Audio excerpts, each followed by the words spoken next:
much. It's great to be with you all this evening. As I pull up my PowerPoint slide, I would love for us to have a quick open discussion on what diversity means to you. Why does this topic matter to you? If it does matter to you, why does it matter to you? You can use the chat if you want to type those things in. If you are on the phone and that is hard, it might be easy for you to just come off mute and just speak your mind on that topic. So let me hear what you're thinking on it.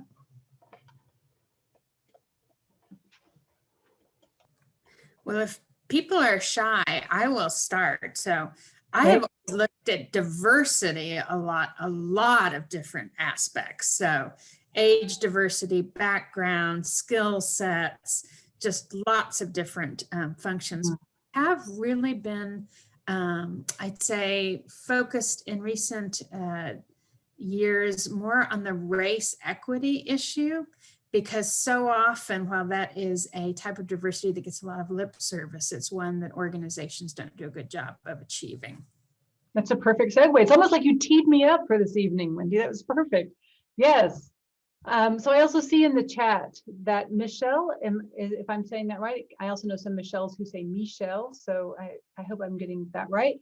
That diversity is an acknowledgement that we are all different. Yes, there is a broad model of what it means to be a human being.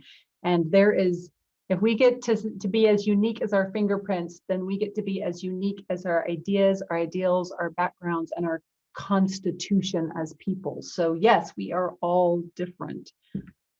Age diversity. So already a shout out, Wendy, for the age diversity acknowledgement. It is really important. Yeah, Bill is chiming in that diversity is different thoughts and experiences from a wide variety of people. It's a really solid definition. Thank you, Bill. Anybody on a phone where they can't type in? I know that's sometimes hard when you're on a phone. I've done a number of meetings on Zoom and that's challenging. Anybody want to come off mute and just share something they're thinking? Believe me, there's no wrong answer when I ask you what your thoughts are about diversity.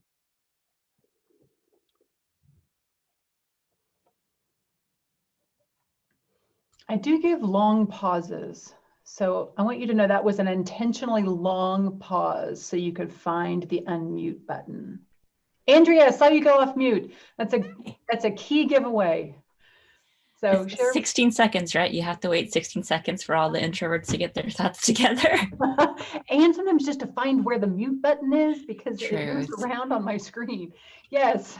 So Andrea, yeah, I would love to hear what your thoughts are on this. Yeah, I mean, we talk about race diversity, we talk about age diversity. For me, something that I experience is also diversity of personality, character. In my department, the introverts versus the extroverts, how do they process thoughts? And how do I make it a good experience for both people? All the different kinds of people. I think that is great. Yeah, so it's not just having a diversity of thought, background, experiences, but also having that environment that allows all of that diversity to show up and not feel like we have to assimilate someone into a dominant culture. You didn't use those words. I'm summarizing that statement, but I saw you nod your head, so I hope that sounds better that way. Well, and I'm going to be taking a lot of what we talk about tonight and expanding on it in a class that I'm teaching through the center in January. So I just want to tee that up. If anyone would, if this ends up being valuable content to you, you might look at that January class because I'll be talking a lot more about assimilating new board members into dominant cultures in that class. And I think that that's a big area of discussion in our sector right now. How do you help build a new culture that really opens the door for diverse expressions of thought and backgrounds and experiences? So thank you. Stacey Dirks commented also on the chat that I think it's important we acknowledge and represent all types of people, ages, backgrounds, race, experience, etc., so that we can bring in those people into our nonprofit environment. Yeah. All right. You all are on it.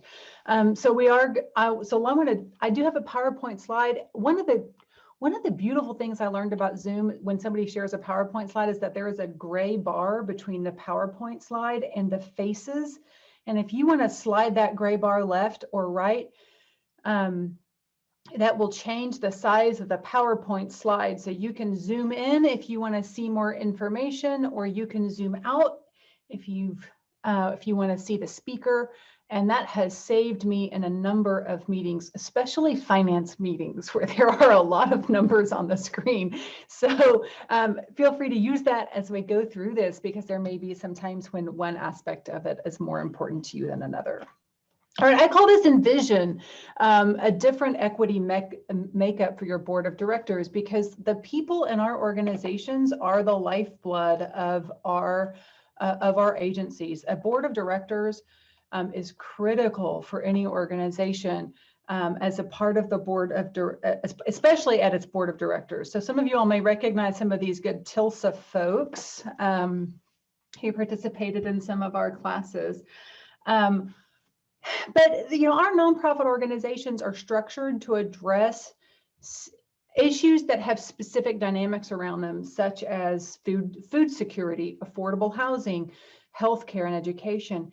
And there is a systemic fallout from a society that doesn't value all aspects of our humanness at the same level. So we exist in a society that overvalues some and therefore gives them unearned privilege and advantage, and undervalues others and therefore gives them unearned or a disadvantage. And so in order for our organizations to fulfill our missions, we have to be inclusive at the leadership level of a broader spectrum of leadership. I come at this conversation, as Wendy said, from a unique perspective.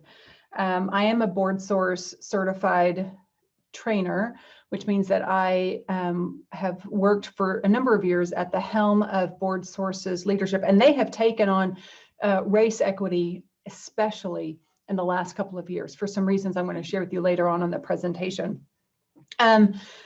I do have a wide variety of life experiences that have led me into this work, from some deep community organizing around race and racism issues in southern Georgia. I'm from Oklahoma, but I spent some time in Georgia.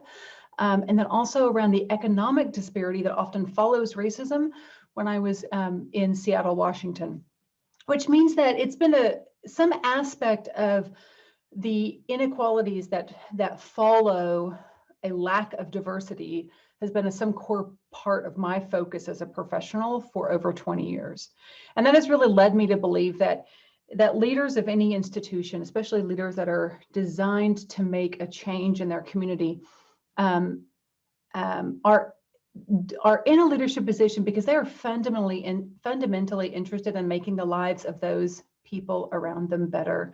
And it's going to take additional effort for us to change the tide to the cultures that we have inherited, to create more inclusive cultures that we want to design. And that means that as a person who has borne many of the privileges that society and that our social structure has afforded me, that I bear part of the responsibility for repair. And I know that, and so I want to be very specific that as a white person who is engaged in this work, that I do that in tandem with people of color, Black, Indigenous, Latinx, Asian, and also other religious backgrounds as well, who have been carrying this mantle for a very long time in our society. And we as a white Caucasian population need to be listening, but also helping to carry that mantle forward for other organizations. And in our circles and community, we know that we can't let all of the people of color or of the other diversities we're going to talk about do all of the work. So I step into this space with a concert of people who have helped form me, and also wanting to help make a difference in this conversation among my peers in this sector.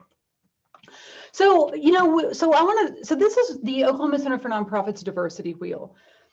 And I want to share this with you. And as you do, I'm going to watch for the chat, because I'm curious about what some of your initial impressions of it are. Oftentimes, I'm just going to pause. I'm going to have one of those long silences. What do you notice as you look at this? And I realize I haven't talked about it. I haven't said anything about it. I'm just curious about what you see as you look at it. Maybe what strikes you, or maybe something your eye is drawn to as you look at this. And I'll watch the chat, but also feel free to take yourself off mute and share your observation verbally if you're comfortable with that.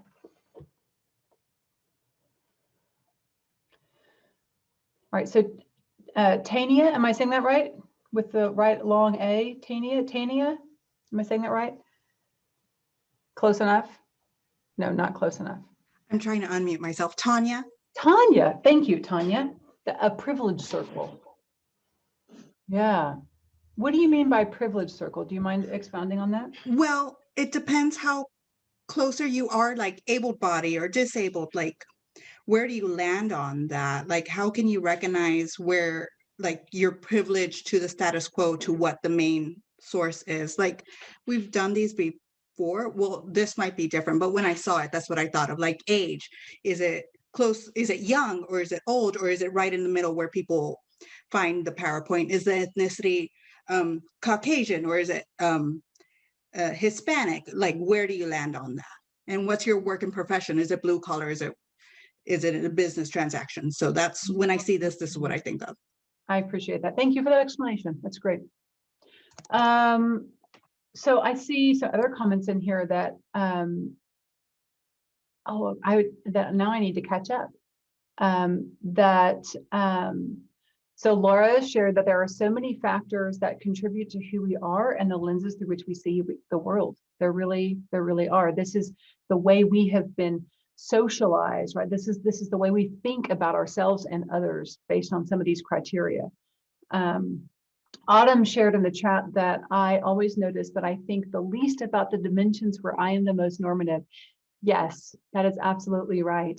One of the classes I teach is called cultural consciousness, and we spend a lot of time talking about that. If I don't know that you're from a diverse population, I will assume that that you are normative, and I won't necessarily think about those things for myself, right?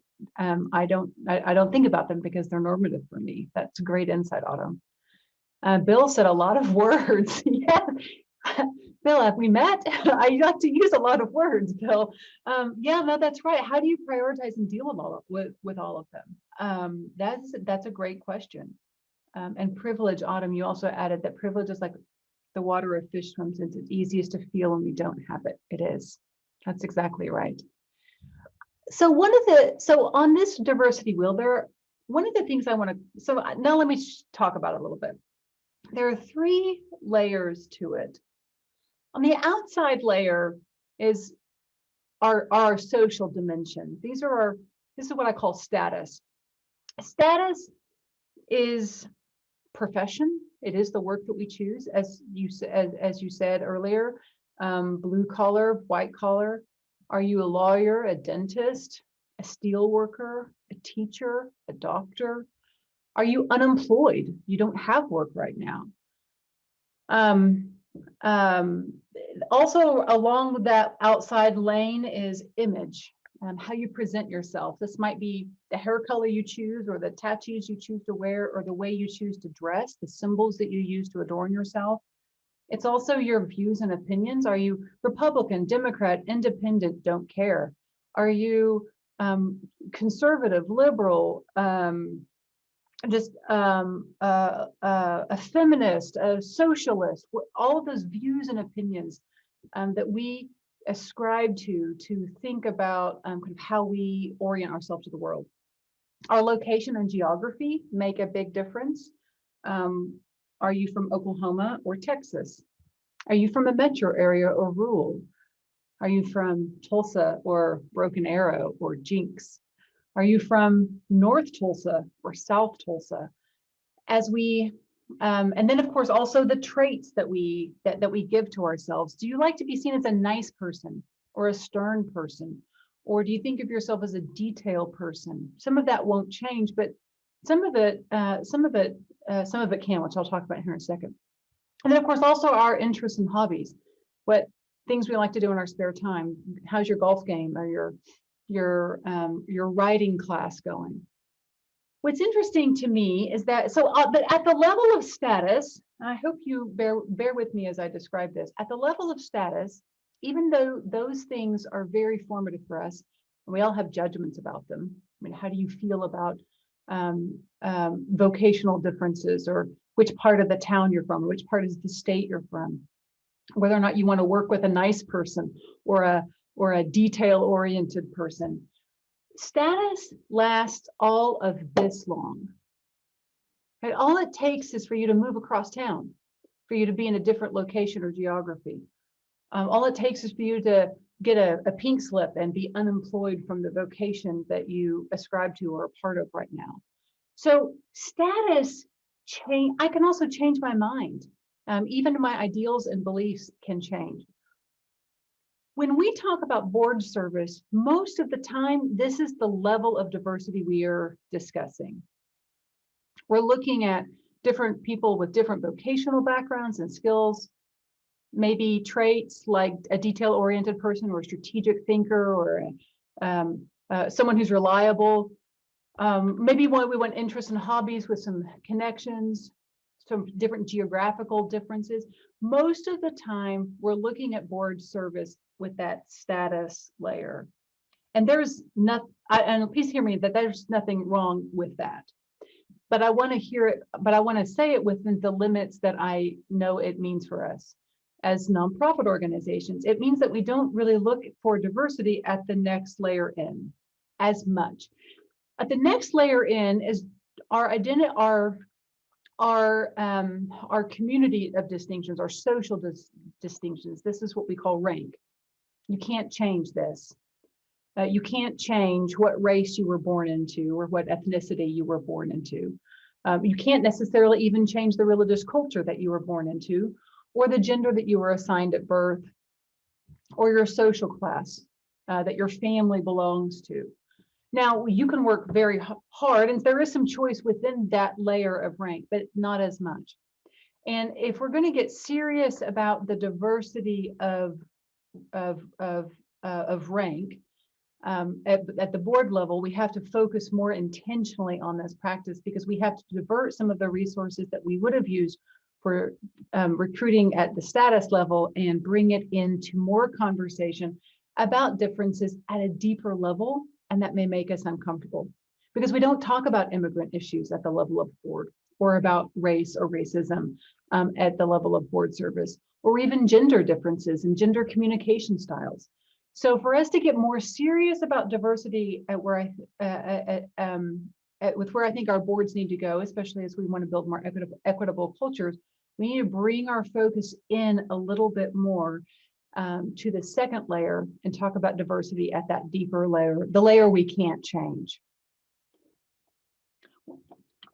So because of the era that we are living in, I want to focus quite a bit on race and racism and race diversity at the level of our boards for some specific reasons. There are other diversities we could spend some time on.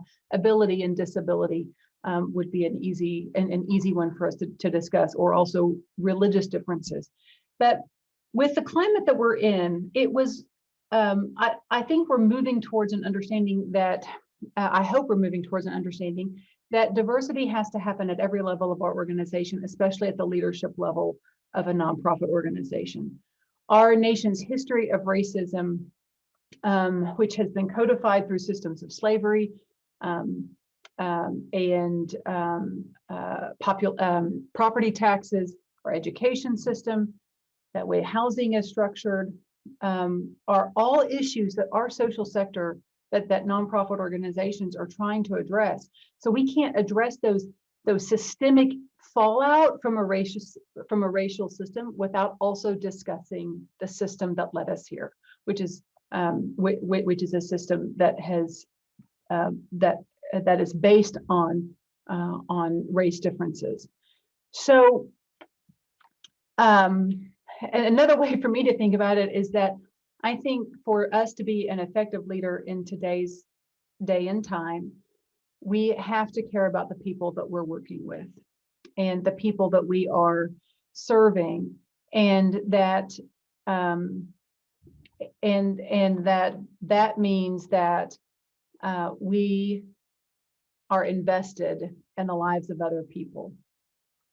And if I'm going to care about the people that I work with, and care about you as an individual, care about the people that I serve, and really aim to help their lives be a better life, then I'm invested in making their life better. And I have to recognize that there is a discrepancy among differences.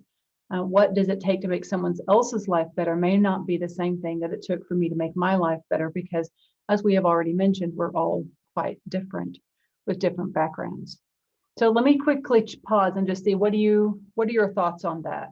Do you agree or disagree with some of the points I'm highlighting so far? So far, some applause. I appreciate the hands. Verbal head nods are also acceptable. Get some thumbs up. That works. So far, people are hanging with me. Okay. All right, then I'm going to keep moving forward.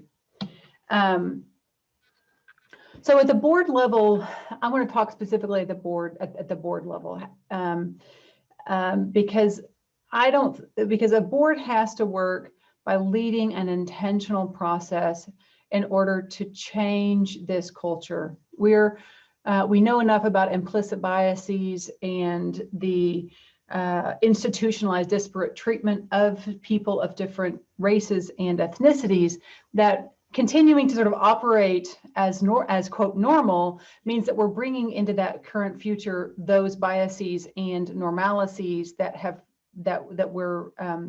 we've inherited.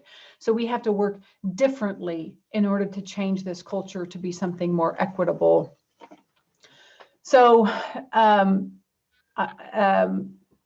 going to share some definitions with you, but specifically talking about a race equity, we need diversity, and we need inclusion, and we need equity. And that's how we build a culture that is more that can account for the personal differences that people bring when they show up to their space, whether that's the boardroom, or the client space, or our community action. So what do I mean by those terms? Diversity is the mix. It is any and all diversities, just as you all said. It's age diversity, and gender, and ethnicity, and religion. It's diversity of thought and diversity of geography. That's some of the outer ring diversity we talked about. But it is also that inner diversity of race and abilities and disabilities. But it is the mix. So how happy are you with the mix that you have in your organization? Is it representative of the culture around you, or the community around you, or just the people that you know? The second term is inclusion. We can be diverse, but that doesn't necessarily mean that we've made room for all of those differences. If we're not inclusive, we're assimilating people into a dominant culture. So how respected and included do people feel when they are working in our organizations? This is what makes the mix work. This is the environment that you set. This is the tone of the conversation and the way that communication works. It's the policies that we place, and who has access to advancement, if it's an HR issue, or access to being considered to be board president someday. Can I share? Yes. So one of our programs at Leadership Tulsa and Junior League and Typros is the board internship program, where we send people out for a 1-year match on area boards. That's a great program. It's really interesting that people can experience the same culture differently. So while we might be on a board that thinks of ourselves as incredibly inclusive, the actual experience that people have when they go out there does not feel inclusive, and it's so difficult to relay and communicate that, because our experience of reality feels so real to us. Right. But it can be really simple practices, like whether people are welcomed and whether people are included in conversations, whether people are invited to serve on committees instead of having to put themselves forward. And I'm you'll get into some of that, but what feels inclusive to me may not feel inclusive to somebody else. Absolutely. Wendy, thank you so much for bringing that up, because if I come from a history, a family, a socioeconomic strata of our community that assumes board service. My mom served on board, my dad served on board. We know how to do boards. I can step into a boardroom and be ready to go, more or less, right? There's always the individual quirks of the organization. That is not necessarily the same for for a person who maybe doesn't come from that kind of lineage or experience or family culture around board service. And so just because we're nice doesn't mean we're inclusive. So yeah, yes. All right, That's a quotable, just because we're inclusive. I think I need that on a sampler. That is so true. It's yours, Wendy. Feel free. So I'm sure. So the last term here is equity. And this is how people have access to the game. One of my favorite illustrations, because it's so over the top, is that equity is not the same thing as fairness. It's giving to people what they need in order for them to have full life. So if you have two kids and one of them needs a heart transplant, you don't say to the other kid, oh, you also have to get a heart transplant because it wouldn't be fair if you didn't, right? You give to the person who needs the resources that will help them have full life, or in this case, help them advance, which means for some folk, that's the resource of time and attention. So for new board members, as Wendy said, and we will be talking about that a little bit, or a new staff person, a little bit more mentoring, a little bit more attention to how we do things here, a little bit more understanding of the culture or the background or the history of the organization might be useful, because they need those additional resources in order for them to be able to serve fully. So Wendy, that was a great setup. So here's why it matters. Here's why I'm focusing on race out of all of those other sections within that inner circle of our diversity wheel. It's because when Board Source does national research, which they do every 2 years, they'll be releasing their second set of data, or their most recent set of data they'll be releasing this spring. So we're all kind of waiting for it to come out. So the last survey data we have is from their survey in 2017. And 90% of national boards and leadership are Caucasian or white. 4% of chief executive officers or CEOs are Black or African American, only 5% of board chairs. And 27% of the boards that participated in this national survey were 100% white. Does that surprise you? It doesn't surprise. I see some head shaking. It surprised Board Source a little bit. When they looked at that national data, it surprised them a little bit, because what they realized, and I think I have a slide on this, I may be a little ahead of myself, but what they realized is that boards were not any more diverse than they were in 1992 when they started the survey data. I want you guys to wrap your head around that. In 20 years, we have not improved our diversity at the level of boards, of nonprofit boards. Now, there's a consequence to this in our organizations.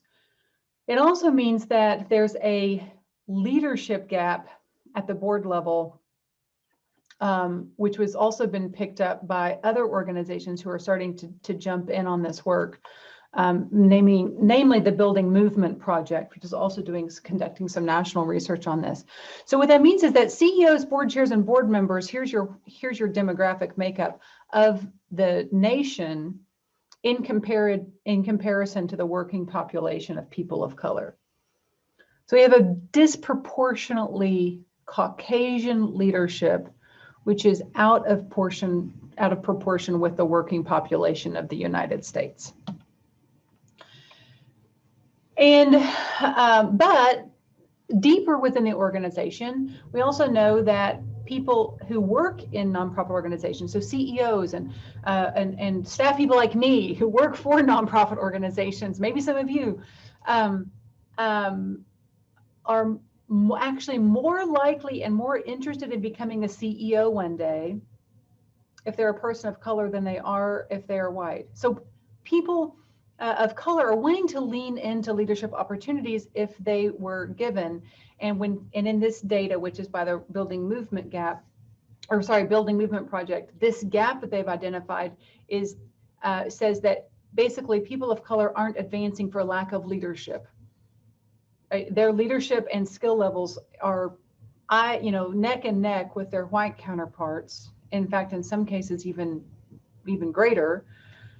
But they're not advancing to those CEO roles. Does this surprise you? Not necessarily. Absolutely not. No. Yeah, you're like, yeah. So the leadership level of, so what this has done is that it's created blind spots for our leadership. And we know that we have blind spots in this. When we have surveyed data, this is the board source data, this is board sources data here. When they ask these nonprofit boards, how happy are you with your mix, with your diversity? In general, no, we're not happy. 65% of nonprofit boards say that they're not, or CEOs say that they're not happy.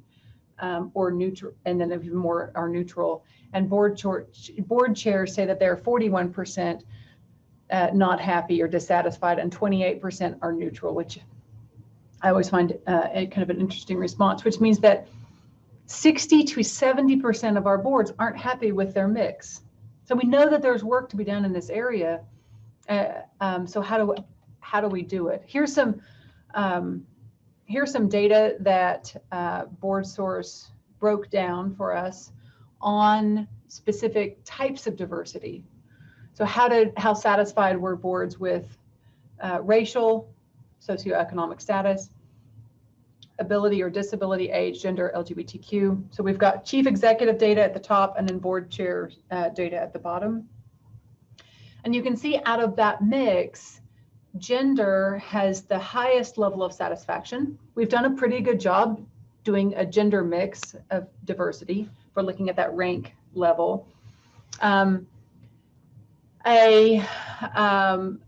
a somewhat decent, or at least we don't know how to track disability and ability, because we don't usually ask those questions on survey questions and define what a disability or ability would be that we would be wanting to know about. But race and ethnicity is the largest area of dissatisfaction in terms of our satisfaction with board diversity makeup. So we need to focus on it, because that's how we start doing differently. Here in Oklahoma, we do a board assessment survey for boards when we work with them, and we ask a similar question. So we have some of the data here in Oklahoma. And when we ask race, ethnicity, socioeconomic, age, and gender, which are the questions we focus on in our survey, you can see there that the coloring is different on this one, but very dissatisfied and dissatisfied are, or neutral, are the larger categories than satisfied and very satisfied. So we're seeing so basically the trend that we see nationally about dissatisfaction with the level of diversity at our level of boards is getting reflected here in Oklahoma. We feel the same in Oklahoma. We know we want and wish we had more diverse boards. Any surprises so far? Any thoughts about this data so far? These are nonprofit boards, right? Not for-profit boards? Or Because nonprofit. be interesting to see the two side by side. And then I noticed someone in the chat said it's interesting that the CEO board chairs feel slightly differently. I mean, same sort of trend, but more strong from the CEOs. It is so yes, Wendy, that would be interesting to see that kind of demographic makeup, comparing for-profit and nonprofit boards of directors. Because so much research is done on for-profit boards, I tend to focus on the few places I can get nonprofit data for our conversations here. So that would be an interesting study. And in general, when BoardSource does their survey, they have noticed also this gap between how the CEO and executive director reports their satisfaction on levels and where the board chair reports their satisfaction on levels. And I'm going to summarize their conclusion, but basically executive directors think about their organization a whole lot more than their board chairs do. So they're going to be there. They tend to be thinking more about the details and things that need to be done, and that leads for higher expectations and therefore greater disappointment, because they know there's more work that needs to be done, and board chairs tend to be more satisfied with the level of energy and input that they're providing and that the board's providing for the leadership. I have another thought on that too. You know, the CEO looks to that board advisor, strategy, tactics, and they're really looking for people who can help deeply embed them in the future of their communities. The board chair wants an easy year. They don't want any, so a monoculture on a board from a board chair's perspective is probably, more desirable. That's an interesting point, Wendy. I don't know, just a thought. That's a really good point. Yes. Yeah. Typically board chairs don't want to lead big changes, right? Because they have a lot of other things going on typically. So, okay. Well, I'm going to keep moving forward. Thank you for calling out the chat. I'm trying to keep one eye on it, but I do sometimes miss some of the things that are there while I watch your faces and the slides. So here's the slide I was going to say. So what that means is that BoardSource has said basically that boards are no more diverse than they were 2 years ago. And whenever we have homogeneity, whenever we are homogeneous in any way, we risk having blind spots that negatively impact our ability to make good decisions and strategic plans. The common moniker, no action or no decision about us without us. But more importantly, no strategic plan or no strategic thinking that doesn't take into all aspects of that decision within a community. And if we are missing those voices and perspectives, people who come to the table with unique lived experiences that I will never experience because of my background and the way we will miss thinking of things that might impact our organization. So it is really important that we identify those blind spots and really work to address those discrepancies, because if we remain blind to our blind spots, we will continue to even inadvertently reinforce those discrepancies and differences that have led us into the solution. So in other words, we may be a nonprofit that is working on trying to find a particular solution, but we continue to actually aid in the participation of the problem that is those solutions. And I could spend a lot of time on that alone, but I won't.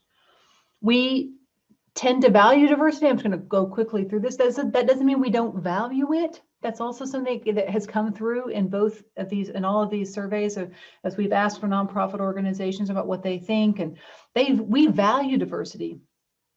We believe that it's important for understanding a changing environment. We believe that it is important for developing creative solutions to new problems. We believe it's necessary for understanding the populations that we're serving and also for planning effectively. I think we've forgotten the disciplines of how to do it. And that's where I want to focus. It is not a lack of value. It is a lack of discipline and focus. And so that's where I want to go next, is talking about how do we start to focus on this in our organizations and at the boards that we serve on, or the nonprofit organizations that have boards. Or if you are a part of a for-profit company that has a board, what is the role of that board of directors in a for-profit company as well, in terms of leading the charge and moving forward? So some of the questions that we might start to face, if you're the kind of person who brings this up in your circle of work, is how do I even get started when I'm the only one who seems to be having this conversation, or the only one interested in talking about it?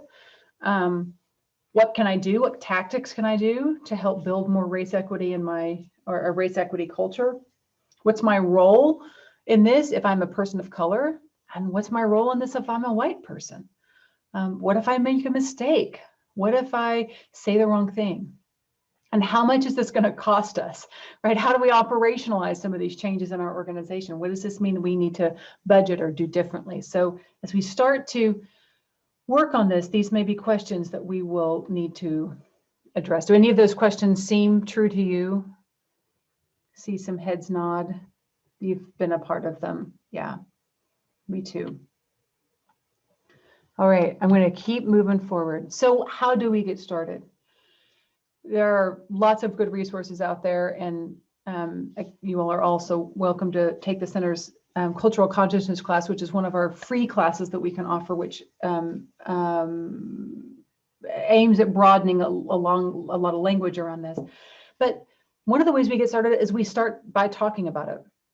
Start by talking about the fact that we want more representative racial and ethnic diversity in our organization. Regardless of your own background, and start to talk about this, so that we start beginning to ground our organizations in some shared meaning around this, especially if you're a board member or leading an organization through defining our own terms. What do we mean by diversity? Do we see it as the mix? And if so, what's the mix that we need in order to be satisfied with our makeup?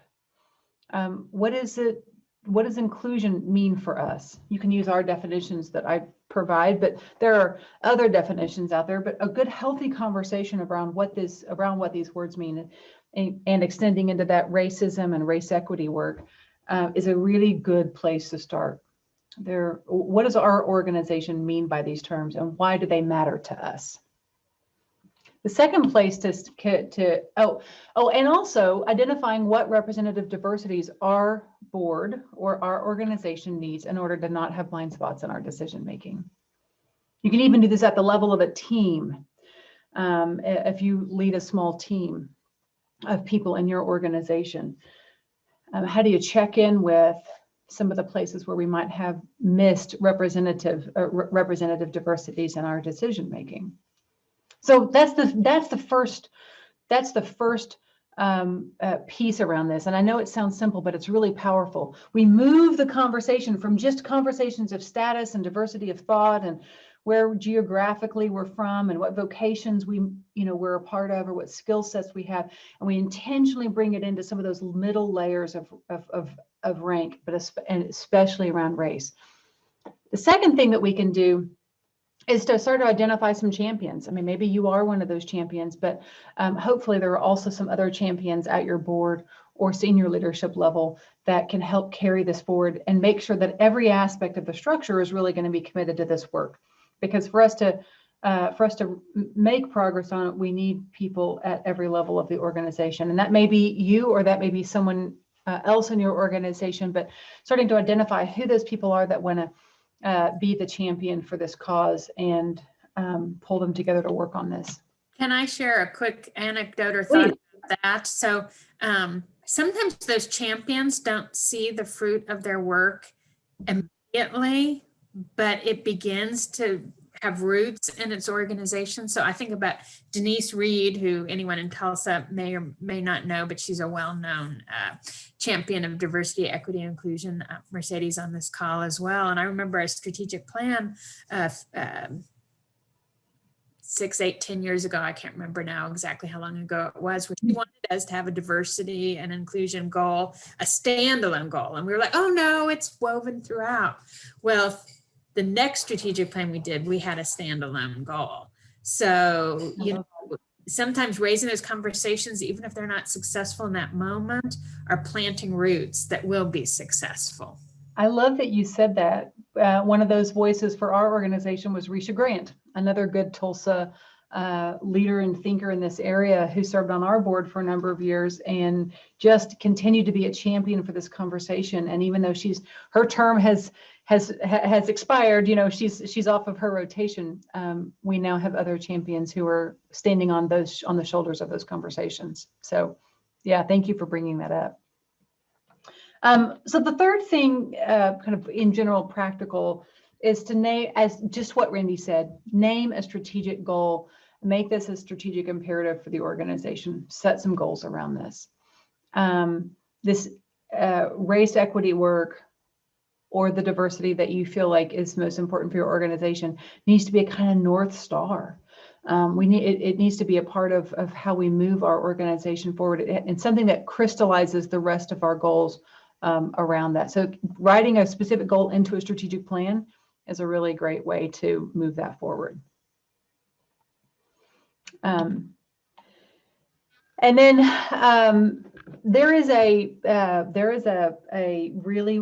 really good resource by Pro Inspire. It's Equity in the Center is the organization that put it on, called Awake to Woke to Work. And I know it's being used in Tulsa. I know Kuma mentioned it at our members meeting. So it's being used not only by nonprofit organizations, but for-profit companies as well. It's a really solid start to building this at every level of the organization.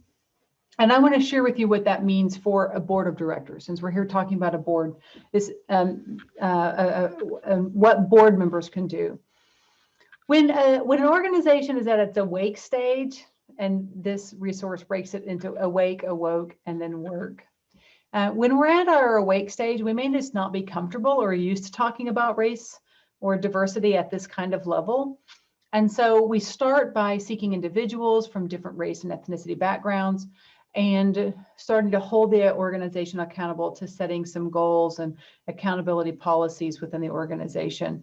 And so we have a little bit of data about the racial disparities in the population served, but maybe not quite enough. And so we tend to start getting better at some of our data tracking. Who are our members?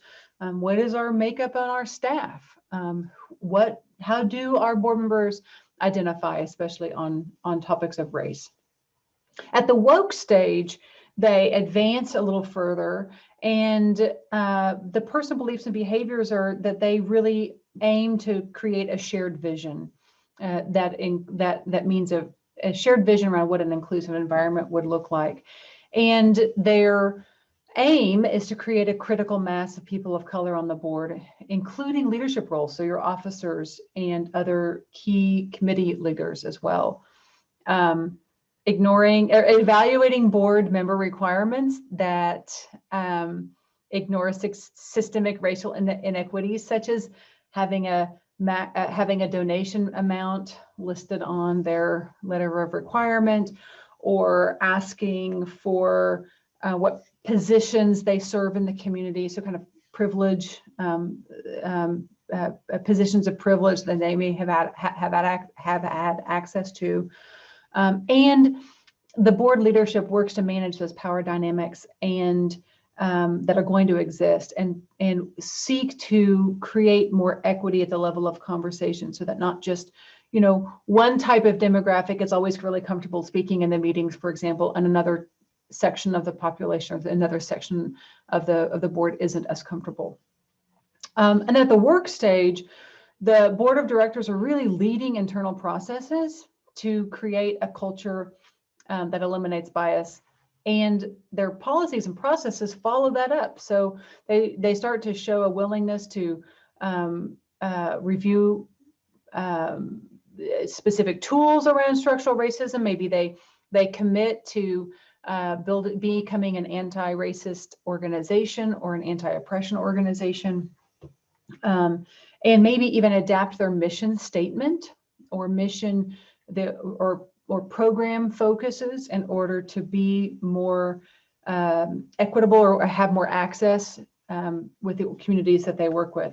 And they really seek to hold the executive director accountable at all levels of the organization, ensuring that there are also financial resources available to continue to advance that work in the organization.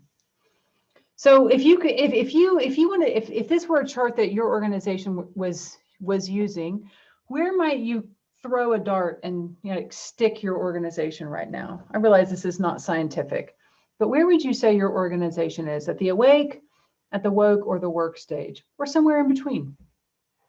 And I will watch the chat.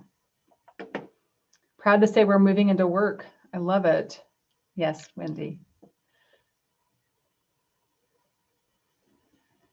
Emerging into woke. Love it. Awake. Yeah.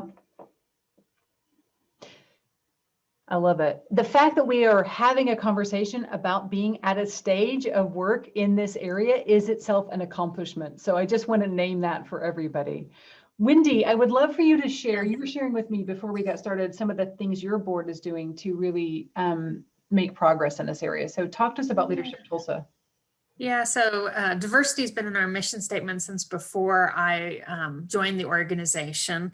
And that we often looked at it as that sort of loosey-goosey diversity, which is about, all of our differences. And it's such a rich part of our program, bringing people together who have had different life experiences and different views on issues. In fact, even at the very beginning, having men and women take the class together in the 70s was actually kind of a new thing. But one of the things that we recognized as we did put this in our strategic plan as a specific goal, was that we at Leadership Tulsa are one of those access points to privilege. So people who go through our programs have this opportunity not only to learn about our community, to gain skills, but then they get these connections. And so about the time that organizations were putting out their Black Lives Matter statements, we decided that we didn't just want to say it was important. We wanted to put something, a line in the sand, an action behind it. And so we chose a goal that we saw as reparative of the fact that our membership and certainly our board had not been a good representation from a race equity standpoint. So we set a goal that by our 50th anniversary in 2023, that 50% of the program participants across our programs and 50% of our board would be people of color. So, and then we don't stop there. Representation matters, but it's not enough. I've been working with Kuma. We've been doing some board workshops, but we're also kind of doing an internal audit where we look at those processes, procedures, culture, things like our application form. One of the things that I noticed in one of our conversations is we have all these questions around educational attainment. And I thought, if I was a person who didn't necessarily have a lot of degrees behind me, was still an awesome community leader, I might take a look at that and say, well, this organization's not for me. So we're trying to take a look at all that.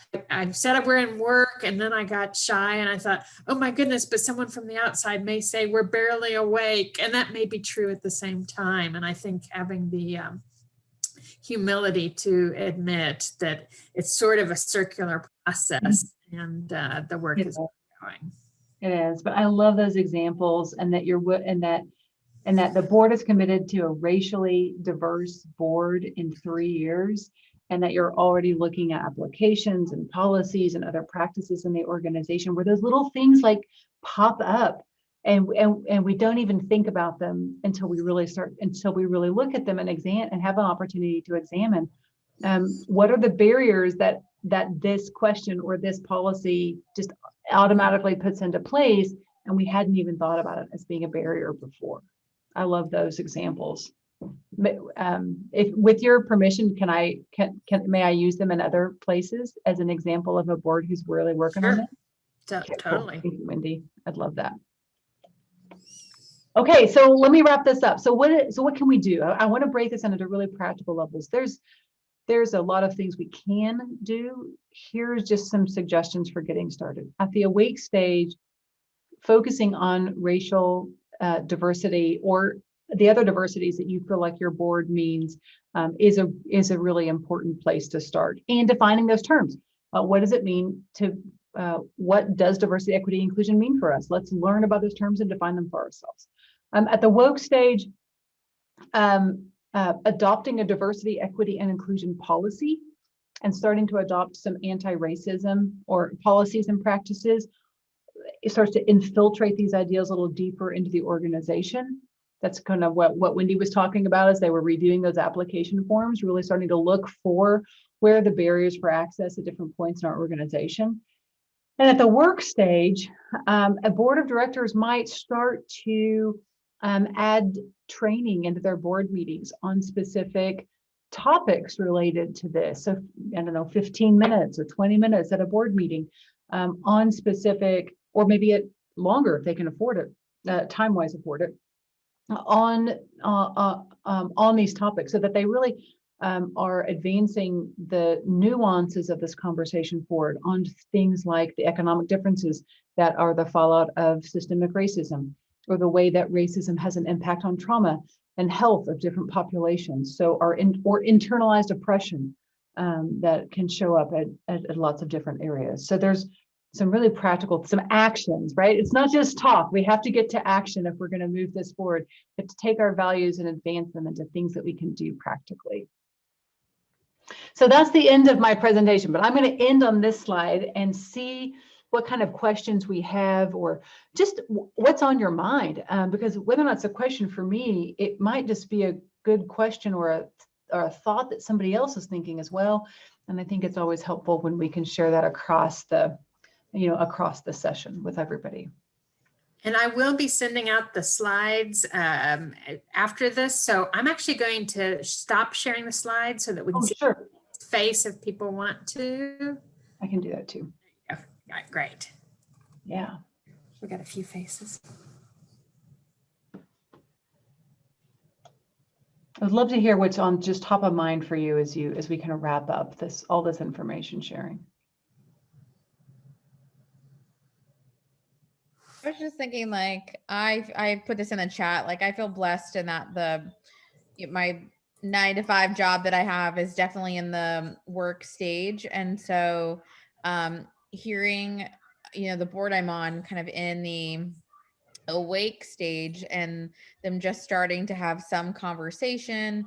And in some ways, mostly because of some, personnel issues that happened within the company over this quarantine time, and really learning and helping some of that. But what settles for me is that in some ways, you really need the board to have some good practices already in place. And without that, it's really hard to start even getting through to the woke and to awake to work. Because if the board, I was thinking, like, the particular board I'm on, they barely do a meeting a quarter that's an hour. And that's really not gonna get you there. Like, you can't really get work in if your 1 hour meeting once a quarter is barely covering, the information that it does now. So that's what I was kind of sitting on. And I was already feeling that way. Like, man, if they really want to make some changes, they're going to have to meet more often and do more things to do it. But that's what I kind of left with, was like, oh yeah, if this board wants to make movement within the organization, they definitely need to meet maybe longer or more often to do it. So yeah, we have to create the time to have this conversation, and we need to wedge it in somewhere. Yeah. Laura asked in the chat thread that a lot of organizations are having these discussions on social equity, but how do you recommend starting these conversations? So any tidbits or tips? Well, depending on where you are in the hierarchy of your organization would be, you're going to have different avenues and vantage points based on where you are. But I would say use your power of influence, to use that phrase, and say, let's, and do what you can to start that. So if that's a colleague next to you and you go to lunch, that's kind of a very informal way to start that conversation, or something more formal, putting in a submission with HR as a suggestion for how, as a focus for this coming year. Or if you're the executive director or a board member, saying, hey, I want to, on our next board meeting agenda, I'd really like for us to talk about some things that are mattering right now. And the beautiful thing right now is that the climate is so ripe. This is such a focus right now. You're not the lone wolf crying in the wilderness anymore. This is a topic that's really salient, and it's almost amiss if we aren't talking about it. I have an idea. They could circulate the slides from today and then invite the board members to join you at the Oklahoma Center for Nonprofits training. Did you say it was in January? In January. It's on our website. It's on our training calendar, and it is a 2-part session in January. Or have them reach out to us. I'm also happy to just have private phone calls with people and talk about why this work is important, and what questions they may have or how they can get started. We answer individual questions all the time, and there's no fee for that.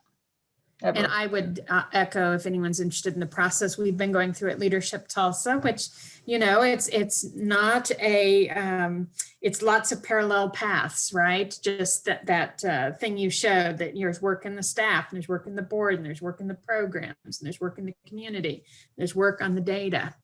I'd be happy to share that. So we are at time. Janetta, this has been really inspiring and eye-opening, and I appreciate the time you put into that.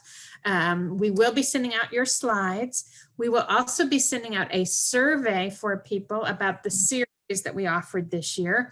And I will send out a link. So we will be continuing our partnership with the Oklahoma Center for Nonprofits in 2021.